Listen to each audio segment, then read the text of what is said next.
તેમ કરીને પણ એમાંથી સમય કાઢીને પણ કોટીમ ત્યક્તવા હરિમ ભજેત, કરોડ કામ પડતા મૂકીને પેલા ઠાકોરજીને ભજી લેવા, પછી બધું કામ કરવું.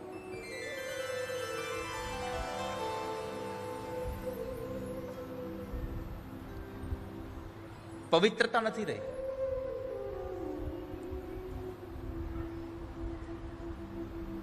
દાન નથી રહ્યું, કોઈને દયા નથી રહી.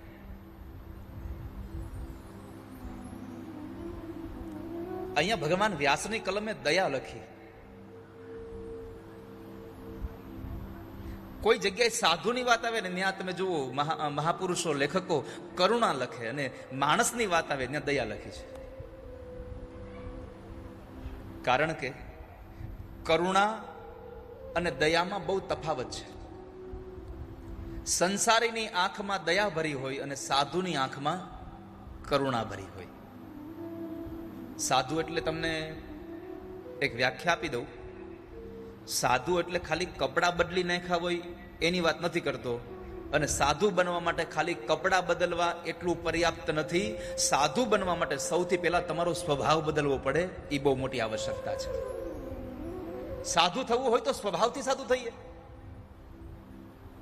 ખાલી કપડાં બદલીને નહીં. તો સંસારીની આંખ દયાથી ભરી છે અને સાધુની આંખ કરુણાથી ભરી છે. દયા અને કરુણામાં તફાવત કેટલો? તમને પરમાત્માએ સુખી સંપન્ન બનાવ્યા છે, અને તમારા સગા સંબંધી કોઈ, તમારા આડોશી પાડોશી કોઈ, તમારો ઓળખાણ વાળો કોઈ માણસ દુઃખી છે અને એને મદદ કરવાની તમને ઈચ્છા થાય, ત્યારે સમજો તમારામાં દયા ભાવ પ્રગટ થયો છે. તમે જેને ઓળખો છો એને મદદ કરવાની ઈચ્છા થાય તો તમારામાં દયા ભાવ પ્રગટ થયો છે. પણ તમે જેને ઓળખતા જ નથી એને પણ મદદ કરવાની ઈચ્છા જાગે તો સમજવું તમારામાં કરુણા પ્રગટી છે. સાધુ ઓળખે કે ન ઓળખે બધાને મદદ કરે, એ કરુણા છે. તો અહીંયા ભગવાન વ્યાસે શબ્દ વાપર્યો દયા નથી રહી, કારણ કે સંસારીઓની વાત કરી રહ્યા છે. અત્યારે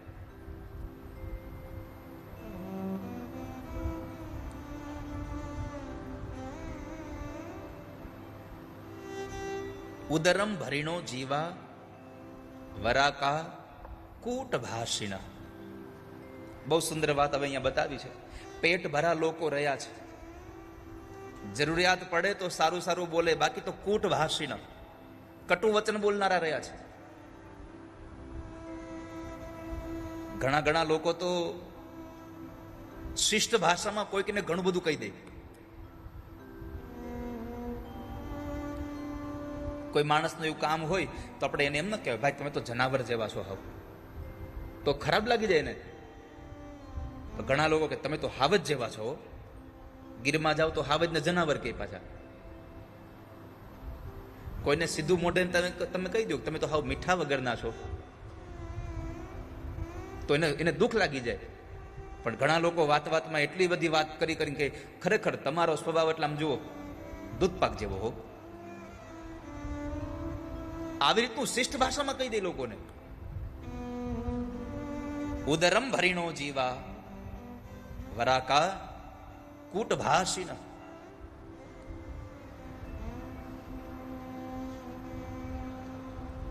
પેટ ભરા લોકો રહ્યા છે, મુખ મેં રામ બગલ મેં છુરી.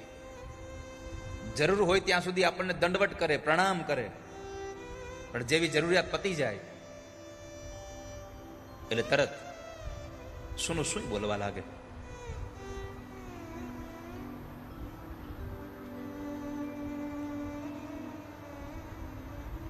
સનત કુમારો કહે છે, નારદ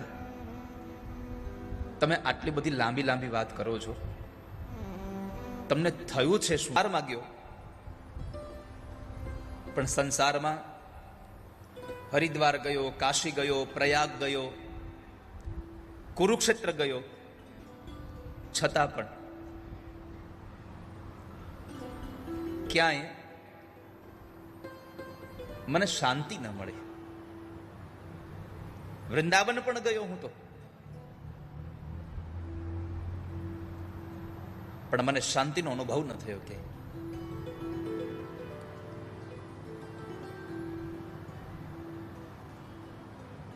ક્યાંય શાંતિ જ નથી. હવે ક્યાંય શાંતિ નથી આવું કેવું એટલે થોડીક વિચારવા જેવી બાબત થઈ જાય. અને આમ જોવા જાવ તો સંસારમાં કે તમને શાંતિ દેખાશે નહીં. ઘણા લોકો પૈસાના અભાવે દુઃખી છે, ઘણા લોકો મકાનના અભાવે દુઃખી છે, ઘણા લોકો લગ્ન થતા એટલે દુઃખી છે, ઘણા લોકો લગ્ન થયા પછી સંતાન ન થતા એટલે દુઃખી છે. કોઈક ને કોઈક વાતનું તો દુઃખ છે જ.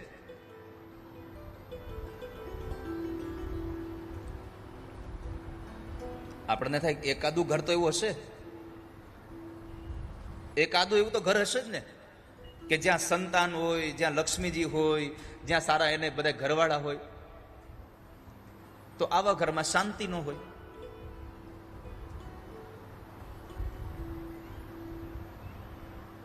મેં બધી જ જગ્યાએ પ્રવાસ કર્યો, ભ્રમણ કર્યું, પણ મને ક્યાંય શાંતિ ન મળી.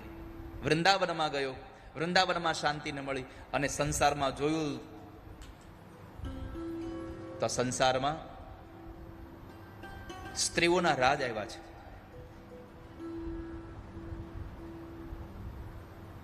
સ્ત્રી અને પુરુષના ઝઘડાઓ થતા રહે છે.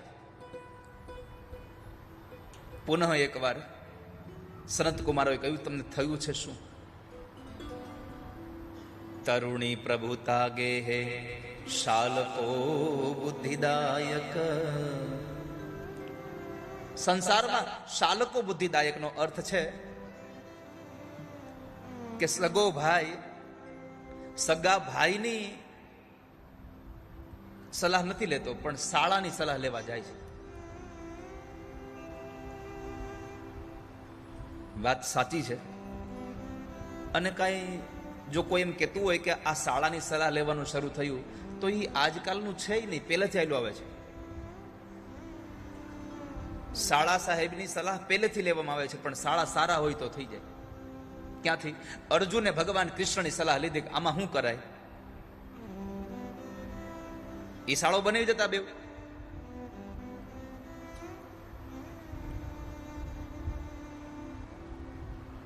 નારદજી, શું થયું છે આપને? કહો મને. ત્યારે નારદ બોલ્યા છે, સાંભળો, હું તમને કલીના પ્રભાવની કથા કહું છું. એવં પશ્યન કલેર દોષા પર્યટન નવની મહમ યામુનમ તટમાપન્નો યત્ર લીલા હરેર્ભૂત. યત્ર લીલા હરેર્ભૂત. નારદજીએ કહ્યું કે મેં યમુનાના તટ ઉપર એક લીલા જોઈ, એક દ્રશ્ય જોયું મેં, અને એ જોઈને મને આશ્ચર્ય થયું કે આ શું જોઈ રહ્યો છું. સનત કુમારે પૂછ્યું કે તમે શું જોયું, હવે તો કહો મને. તો કહે છે કે સનત કુમારો સાંભળો, હું ચાલતા ચાલતા વૃંદાવનમાં યમુનાના ઘાટ ઉપર ચાલતો હતો. એમાં હજારો સ્ત્રી એક યુવાન સ્ત્રીની સેવામાં લાગેલી હતી. કોઈ એને વીંજણો નાખી રહી છે, કોઈ એની સેવા કરી રહી છે. અને આટલા બધા લોકો સેવા કરતા હોવા છતાં પણ આશ્ચર્ય એ વાતનું હતું કે યુવાન સ્ત્રી બેઠી બેઠી રડતી હતી. એટલે મને આશ્ચર્ય થયું. બધાને કુતૂહલ હતું એટલે બધા લોકો એને જોવા જતા હતા. તો સાથે હું પણ એને જોવા ગયો કે શું થઈ રહ્યું છે.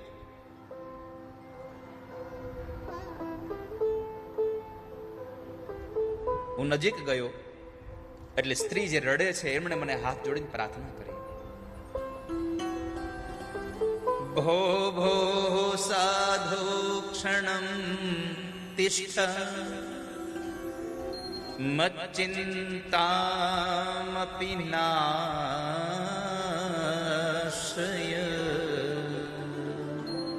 દર્શનમ તવ લોકસ્ય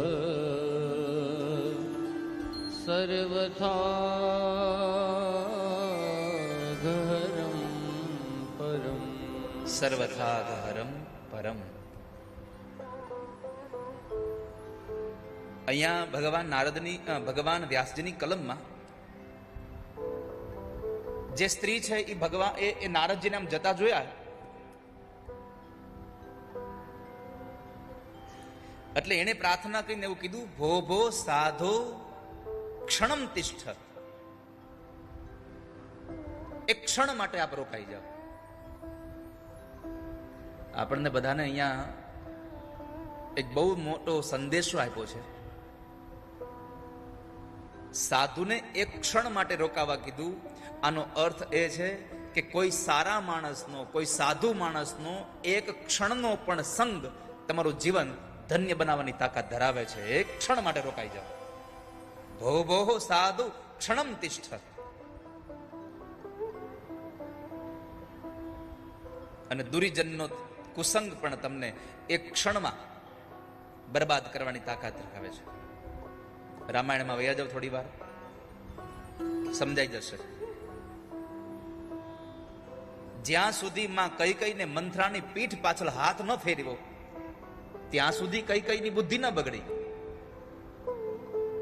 પણ જેવું એમણે કૈકેયીએ મંથરાની પીઠમાં હાથ ફેરવી અને બે વચન માંગવા તૈયાર થઈ ગઈ, કારણ કુસંગ થયો.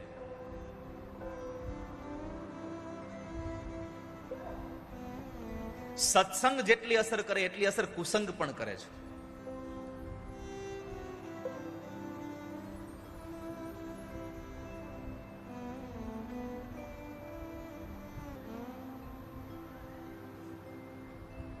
તો નારદને કહ્યું, આપ એક ક્ષણ માટે રોકાઈ જાઓ. નારદજી ઉભા રહ્યા. નારદને સાધુના વેશમાં કયા છે, ભો ભો સાધો ક્ષણમ તિષ્ઠ. હવે આપણને થાય સાધુ, સાધુ કોને કહેવાય? તો ગૌસ્વામી તુલસીદાસજી મહારાજે રામચરિતમાનસમાં લખ્યું છે, સાધુનું લક્ષણ શું? સાધુ છે એવું તમે ઓળખી કેમ શકો? કારણ કે અત્યારે તો પીળું એટલું બધું હોનું ન કહેવાય. એની તપાસ કરવી પડે કે આ ખરેખર સોનું છે કે શું છે. સરલ સુભાવન મન કુટિલાઈ, સરલ સુભાવન મન કુટિલાઈ, જથાલાભ સંતોષ સદાહી,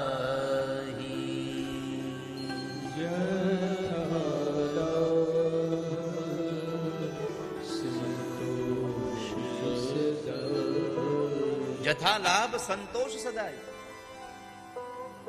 સૌથી મોટી વાત કરી છે અહીંયા, સરળ સ્વભાવન મન કુટિલાય. જેનો સ્વભાવ સરળ છે, જેના મનમાં કઈ કટુતા નથી, એને સાધુ કહેવાય. સરળ સ્વભાવ ન મન કુટિલાય. અને સાધુની સૌથી મોટી વ્યાખ્યા આપી, જથા લાભ સંતોષ સદાય. જેને જે લાભ થયો છે એમાં સંતોષ છે, પ્રભુએ જે આપ્યું છે એમાં સંતોષ છે, એ જ એના માટે સાધુતાનો ગુણધર્મ છે. જથા લાભ સંતોષ સદાય.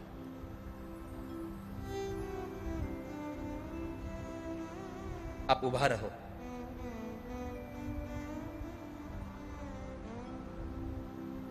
નારદજી ઉભા રહ્યા અને પૂછ્યું, તમે કોણ છો?